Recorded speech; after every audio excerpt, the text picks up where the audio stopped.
Our presenter today, and we're glad to have her, is Stefanie Laurella from Lawson, Lundell. This session is going to be recorded, and you will be able to see it again on the Law Society YouTube channel later on today or tomorrow once we get it posted. So with that, I'm handing things over to Stefanie. Over to you. Thanks, Glenn. Thanks everybody for coming to listen to my presentation. I'm going to be talking about custom adoption today, and this presentation is titled Custom Adoption 101. And the reason for that is I'm going to just be giving a high-level overview of what custom adoption is and some of the main cases that you should be aware of. So without further ado, let's get into it.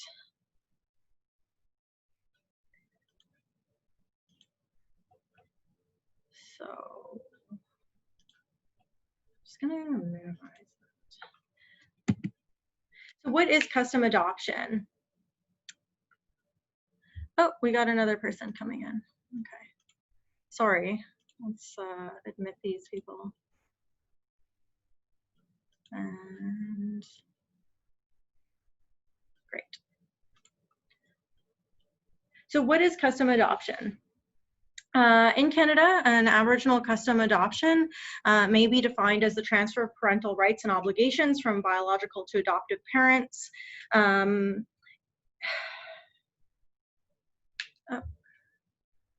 sorry, we just got a few more people joining.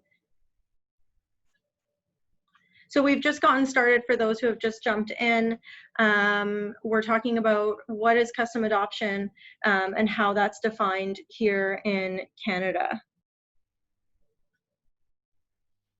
So the way, sorry, we got a few more people. So essentially, it is a transfer of parental rights and obligations from biological to adoptive parents in the way of a traditional custom in an Aboriginal community.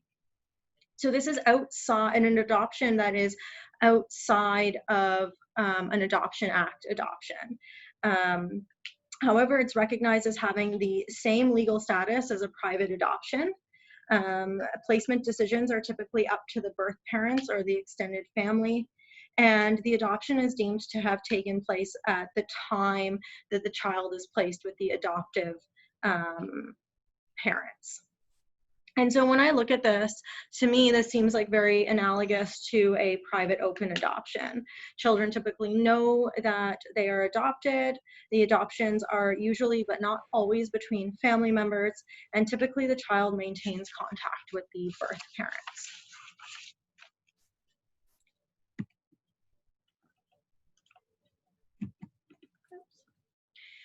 So custom adoption isn't statutorily recognized everywhere in Canada. It is recognized in Nunavut and NWT, and that's going to be my focus today, in British Columbia and Yukon, and most recently in Quebec. If there is no recognition in a particular province, then families would have to rely on the Constitution Act, Section 35, to recognize the Aboriginal right to self-government.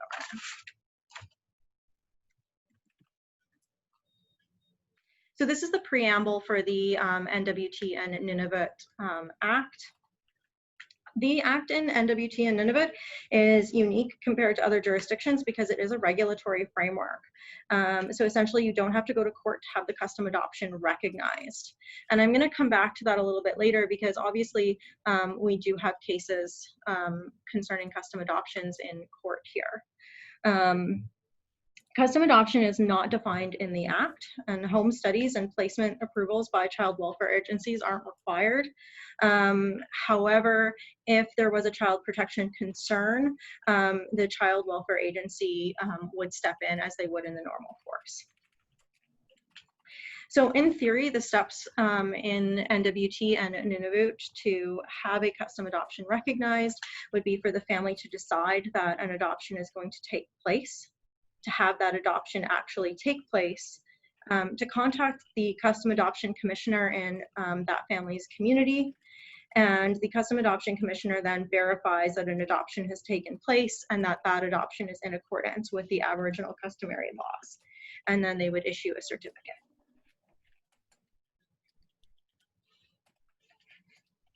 And so for this framework, a court appearance isn't required. So in other words, the role of the commissioner is not to allow the customary adoption to take place, but rather to record it as having occurred.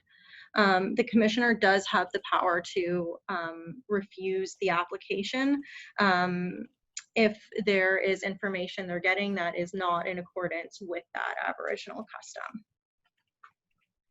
And then once that certificate is obtained, the family can then use that certificate to register documents properly in accordance with vital statistics. The Act itself doesn't offer a lot of direction, and that direction has mostly come from the case law,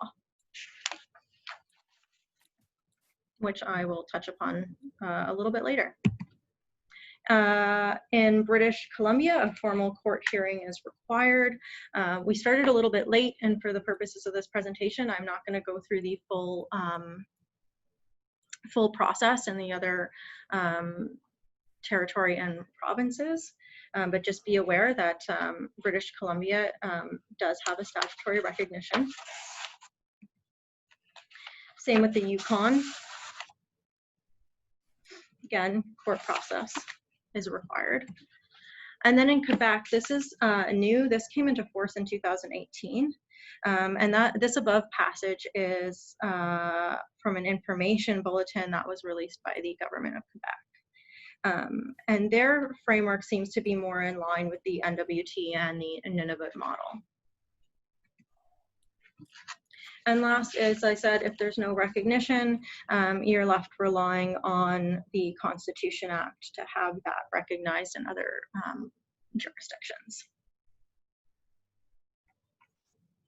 The unfortunate thing about having to rely on the Constitution Act rather than a regulatory framework is that it's not a preventative measure. Typically, this is sought out once something has happened and a party requires the recognition for a specific purpose, such as a to receive a death benefit or an estates litigation. And if the court doesn't recognize it at that point, that individual is in a bit of a pickle.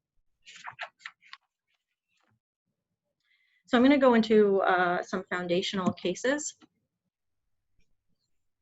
This is the first of Aboriginal custom adoption cases, and it's 1961. It's a Sisson case. I've kept the specific language in the slides in front of you because I just thought the language that Justice Sisson uses is just so rich. Essentially, what happened here is the birth parents couldn't care for the child. There was a family that did want to adopt them, but they didn't notify the proper authority of the adoption within the proper time frame. And despite that, Justice Sisson said that the adoption still took place.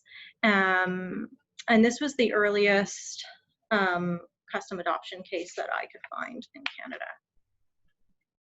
And this was the first recognition of it in the courts. This is a picture of the custom adoption that is in the Sisson collection, which is now in the Nunavut courthouse on loan, showing that this particular adoption that took place between this family. The next major case is from 1972. This is the Deborah case.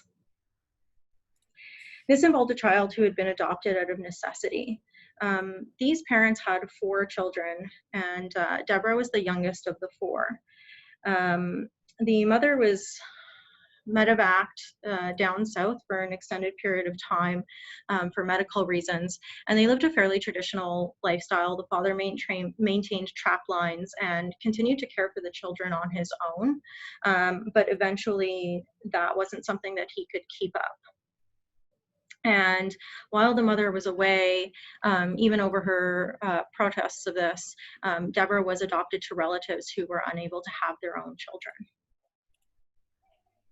And over time, the biological parents and the adoptive parents had a dispute, and the biological parents sought the return of their child. Despite the mother, biological mother, not being in favor of the custom adoption at the time it occurred, when she did return to the community, they didn't immediately seek the return of the child, and it was like sometime later that they sought to have the custom adoption reversed. And the Court of Appeal upheld the decision of the lower court in declaring that the adoption had taken place in accordance with the custom. They really looked at the reason for the adoption. And so that there were traditional reasons for a child being adopted. And having too many kids that you can't provide for is one of those reasons. And it was the reason of necessity. And this is one of the first cases where we see that there's a deviation from the pure tradition, where it's not always through absolute consent, but through necessity. And this is really built upon in a future case. I'm going to talk about the K&S case in 2002.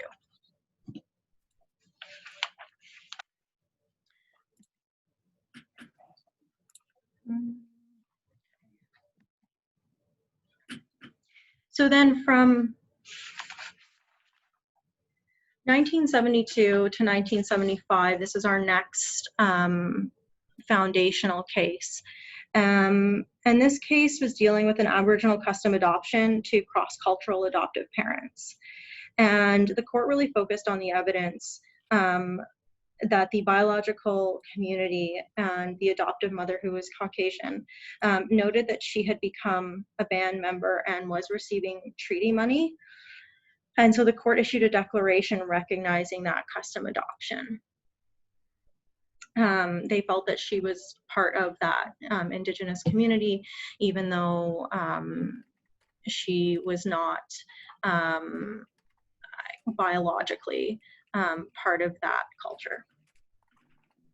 The estate of Samuel Corrigan, which I note below, in that one they found that the cross-cultural adoption was not valid, and I won't go into that too much, but if you are looking at this for an estate's perspective, that's a really interesting case.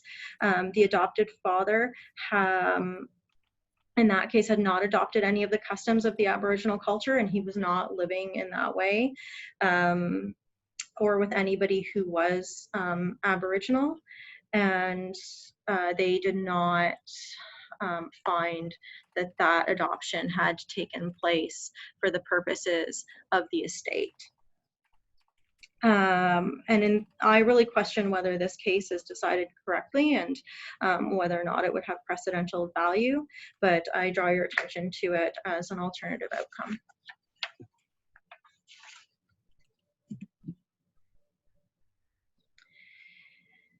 So now we're in 1983 to Gornak. This case gives us guidelines for what the court looks for when deciding whether a custom adoption occurred. And it's an important case, especially in jurisdictions where there's no Recognition Act. In this case, there was a Caucasian father and an Inuit mother, and the father was accepted by the Inuit community.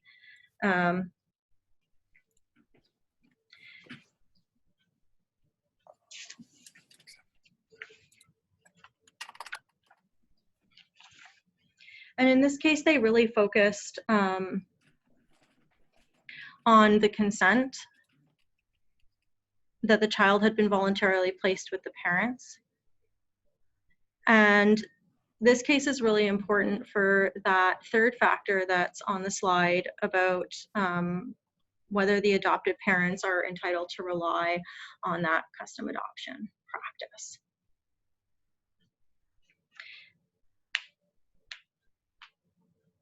And at the time of this case, there was very little consideration given to whether the rights and responsibilities flowing from an adoption would differ between custom adoptions and the what we see as adoptions from the Adoption Act. And so we're going to start to see, after this case, we sort of start to see a shift in the focus of the case law from whether or not an adoption actually took place to whether or not, or to what rights rather are assigned to the adoption when it does take place. Which brings us to the this 2002 case out of Nunavut. And this case is really a case about child support. The maternal grandmother of the child was seeking child support from the biological father. And the biological father was not Aboriginal, and he was largely absentee. Initially, the maternal grandmother had stated that she had custom adopted the child. But throughout the course of the hearing, it became evident that the grandmother had taken the child into her care because the child wasn't being cared for by the biological mother. Essentially, the biological mother had abandoned that child. This case is really interesting to me because at the hearing, there was a lot of evidence from elders talking about the tradition of custom adoption. And I think the particular decision is really well written. This foundational case is also a little bit more modern than the other ones that were 1980s and earlier. So this is really like the first one that we have in the 2000s. That's quite substantial. So traditionally, up until this point, custom adoptions required the consent and agreement of both the biological parents and the adoptive parents. Adoptions were within extended families, and contact between the biological parents and the child would continue. And if something happened to the adoptive parents, the child would often be returned to the biological parents. And the elders in this case talked about the change in custom adoptive practices and drew the court's attention to the fact that in the past, adoptions were usually for the benefit of the adoptive parents. So they were unable to have children, and so you would custom adopt a child to an aunt, an uncle, a sister who was unable to have their own children. And they said that there was now a shift to the benefit being more for the biological parents who were unable or unwilling to care for the child. And the elders noted that grandparents are taking on the responsibility of their grandchildren through necessity. And so what this case did was essentially it developed two types of adoption. It developed what was referred to as a traditional or a pure custom adoption, where there's agreement and intention by all parties to enter into the adoption. And the second type, the pragmatic or practical custom adoption, where someone takes on responsibility for the child out of necessity because the biological parents can't. And in this case, I feel like there was almost a child protection concern here, but the family stepped in. So even though there are two classifications, there are common indicia, and that's what's posted here on this slide. Child support was awarded in this case. Practical custom adoptions don't extinguish the rights of the adoptive parents to seek child support from the biological parents. However, where there is a formal recognition of custom adoption, it can have the effect of distinguishing that connection. So that's just something to watch out for. And there is case law in the NWT about that if you're interested in the effects of child support where there is a custom adoption. I didn't include that in the slide just for timing, but feel free to reach out to me and I can provide that citation. So that's sort of the conclusion of those foundational cases. So I'm going to transition into some more recent case law coming out of the territory, if my slide will change.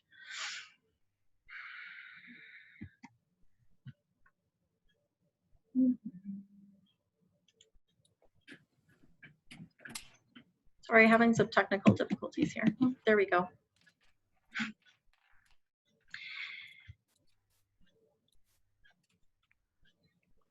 So the foundational cases that I just finished talking about, they had all come from the NWT or Nunavut, depending on the timing of that case.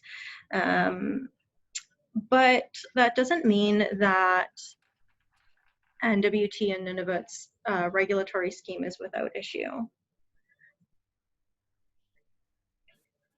And this is a prime example of a case where there were some problems.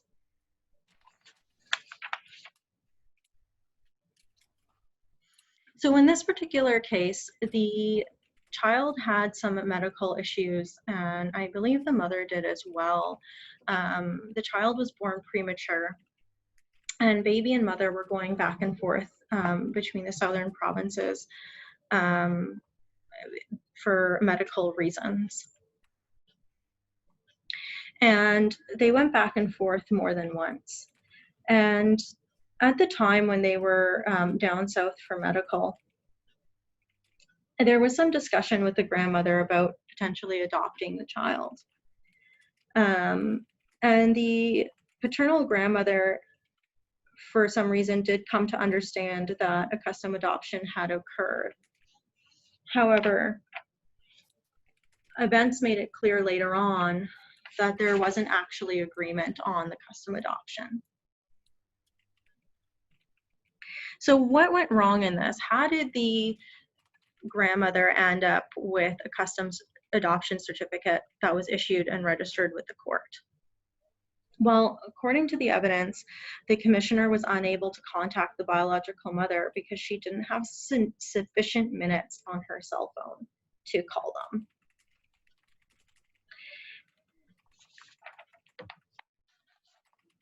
And I really like this particular case because Justice Cooper really took the time to outline the history of custom adoption in this case and some of the pitfalls of custom adoption in the territory. And she identifies a lot of issues, including issues related to cross-cultural marriages, cross-cultural children, out-of-jurisdiction adoptions, ensuring kinship practices, age of adopted parents, gender preferencing, who is the authority to decide whether a child should be adopted. And one issue out of all of them ended up being supports for custom adoption commissioners. And that's really what ended up going wrong here. So custom adoption is the most common type of adoption in Nunavut. And Justice Cooper said in her decision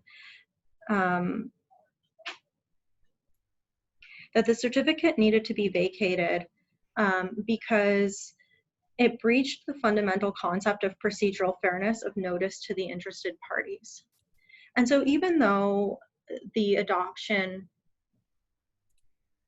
was taking place in the way of an Aboriginal custom, this basic concept of procedural fairness was still an important concept and still necessary in custom adoption cases. And she also looked at some of the recommendations that were put forward by the Nunavut Law Reform Commission. And she said that the questionable procedure in this particular custom adoption, so the procedure of not checking with the biological parent to see if she consented to the adoption, she said that was attributable to the commissioner not having sufficient cell phone minutes to ascertain their position on adoption. And that these recommendations, this issue was known, and that the recommendations from the Nunavut Law Reform Commission just hadn't been implemented, but had been put forward 10 years earlier. So while Nunavut and NWT does have a process and a regulatory framework that doesn't involve going to court for recognition, it's certainly not a process that's without flaws. And this is certainly one of them.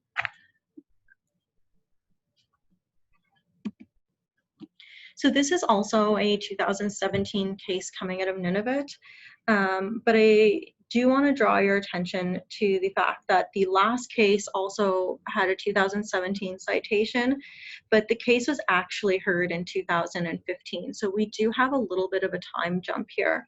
I'm not entirely sure why these cases were published at the same time, but certainly in terms of their content, they were progressive.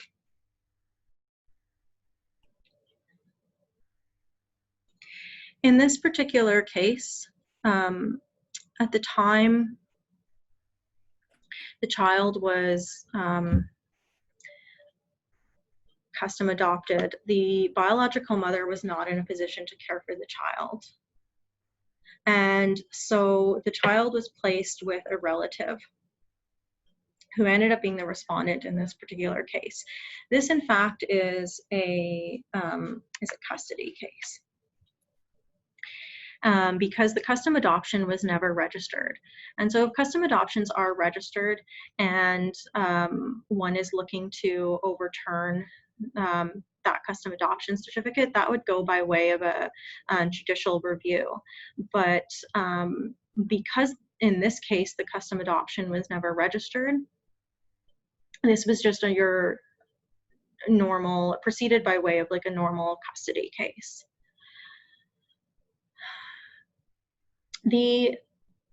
Years later, the custom adoptive mother ended up having some issues of her own. And they were in a position where the director was looking to get involved with the family.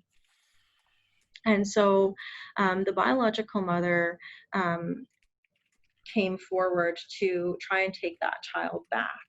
And so that's the reason for mom bringing the application for custody. Because at the time of this custody application, the biological mother was no longer homeless. She was in a long-term relationship, she was employed, she had housing, and she really was in a position to care for her biological child and to provide a home for them, a stable environment.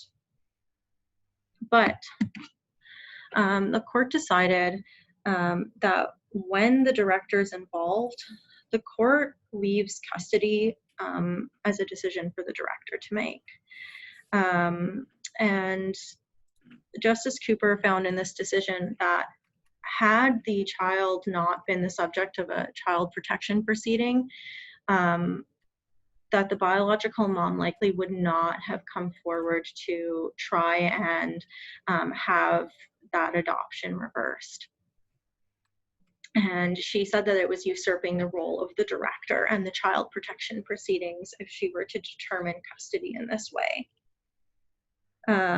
So she treated this case as though a custom adoption had occurred based on the evidence, even though that custom adoption hadn't been registered. And as I said, normally if it was registered and you wanted to overturn that custom adoption, that would generally proceed by way of a judicial review. However, as we see when the Director of Child and Family Services is involved, custom adoptions become more complex. And that's my segue into the last case and the most recent case that I'm going to talk about. So I haven't provided a citation for this case because this particular case spans 3 jurisdictions and there's multiple citations in each jurisdiction. I'm going to be talking about the case interchangeably throughout the jurisdictions, and there were many petitions in BC. Some of those petitions were dismissed. And for the purposes of this particular presentation, I've seriously edited the procedural history on this matter. The case is factually complex and it's still ongoing in court, so the facts are presented at a fairly high level. As the slide indicates, it was a Métis child born in BC, apprehended at birth, and the child had siblings who were also apprehended. And were since adopted to a non-Métis family in Ontario. The Métis child was placed in foster care in a Métis home. In BC, the director proceeded with usual steps following the apprehension. And they had a view of placing the child with the siblings in Ontario. But the Métis foster parents objected to that relocation and alleged that a custom adoption had taken place. So I'm going to break down for you first what happened in BC. And just to be clear, there was a lot of relief requested in each petition, and I've narrowed the scope, just sort of focusing on the custom adoption aspects. In the initial petitions, they asked the court to exercise their parentis patriae power, which is a very rare power. And this jurisdiction empowers the court to act in the stead of a parent for the protection of a child. But the court said that that power is founded on necessity, namely the need to act for the protection of those who cannot care for themselves. And the courts have frequently stated that it's to be exercised in the best interest of the protected person for their benefit or for their welfare. And what the court found is that this particular family was essentially trying to circumvent the statutory adoption process. So what does that have to do with custom adoption? Well, after petition 1 and 2 were dismissed, they brought petition 3 and 4. And when they brought the third petition, they asked the court to recognize that a custom adoption had taken place. And this was without the knowledge or consent of the Director of Child and Family Services. And the court found that petition 3 and 4 were substantially different than 1 and 2.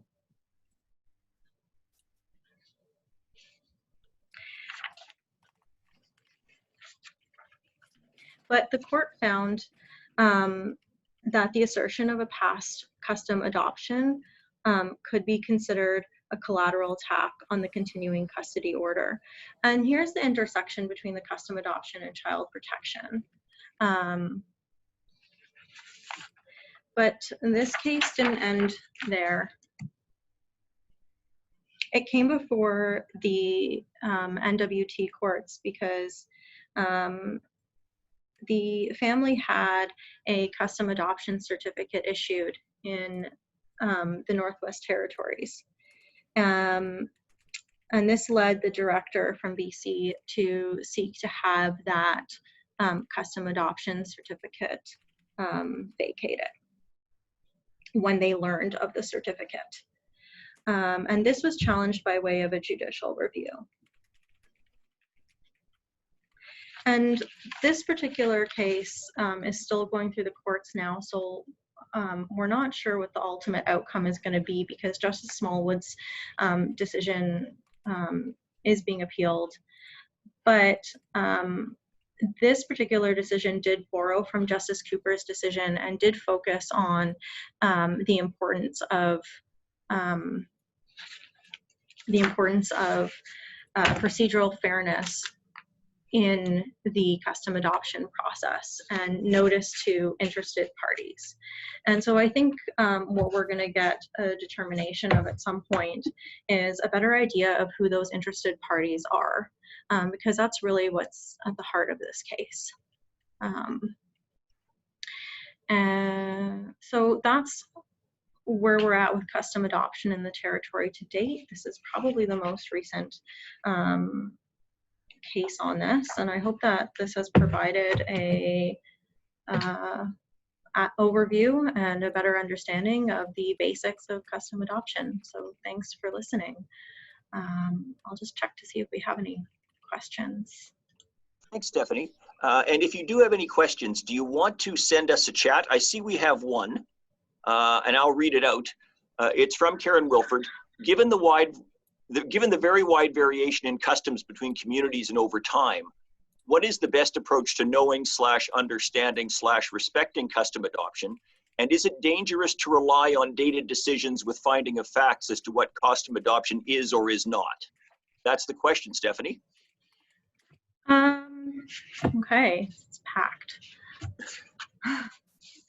I think that some of these dated decisions are important because they are foundational decisions. And I think that, you know, when any time you're making an argument, you always want to do your research and make sure things haven't changed. But I think that that's why I've sort of separated those foundational cases into foundational cases and then segued into the case law because, or the more recent case law, because I think that the foundational cases are important to have like a firm understanding of where custom adoption started and where it is today.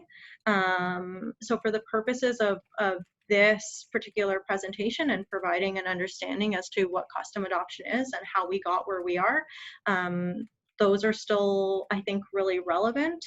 I'm going to go back to the Sisson case because it is a 1961 case, which is arguably dated. But I like what he says in the case because he's talking about custom adoption and he says it's a good and it's stood the test of many centuries and people shouldn't be forced to abandon it and it should be recognized by the court. And I think that, you know, his words, and he uses some dated terms arguably, but I think that his, the veracity that he defends the importance of custom adoption and the respect that it deserves is really important and valuable, particularly in jurisdictions where they have yet to have a recognition in statute. Thanks for that. And if there are any other questions, we'll wait a minute or two. If you could send them to us by chat. A reminder that this session is going to be recorded and will be up on the Law Society's YouTube channel. And Stefanie, I'm hoping that you can leave your PowerPoint presentation with us and we'll be able to provide it to anybody who wants it in addition to that. Certainly. Okay, I don't see any other questions, so thank you everybody for attending. Thank you very much, Stefanie, for putting on this great session today, and thanks everybody for your patience while we work through our few technological issues. Thank you everybody and have a great afternoon.